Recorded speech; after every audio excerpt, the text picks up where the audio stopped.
In this still image, the autopilot is on. The airplane had been vectored to a 14-mile-long final approach, and through a sequence of speed and configuration changes, the flight had diverged well above the desired glide path and was descending too slowly. As the animation begins, the landing gear was extended, and the pilot monitoring remarked that they were a little high.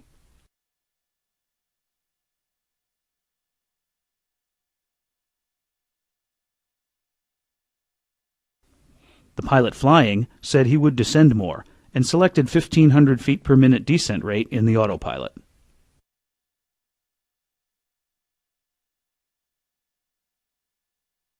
As you can see in the profile view, this did begin to bring the airplane back toward the desired glide path.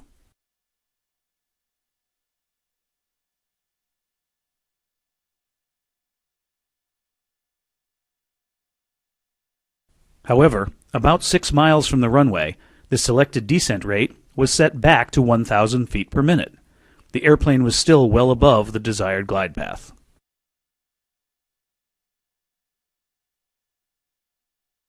The selected altitude was changed to 3,000 feet to prepare the autopilot in case a go-around was needed.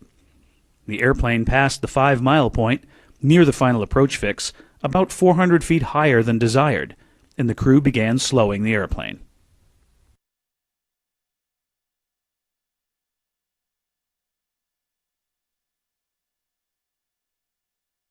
The pilot flying called for flaps 30, but the pilot monitoring noted they were still a little too fast for flaps 30.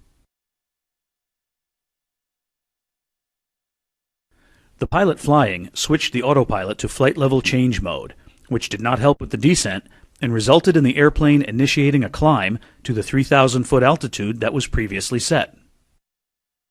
To prevent the climb, the pilot disconnected the autopilot and retarded the thrust levers to idle. This resulted in the autothrottle transitioning to hold mode. In hold mode, the autothrottle does not control airspeed.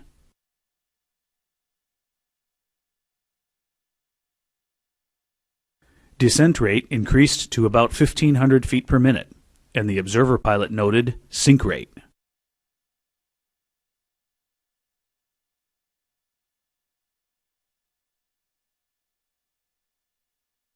About 1.4 miles from the runway, the airplane descended through the desired glide path and slowed through the target approach speed.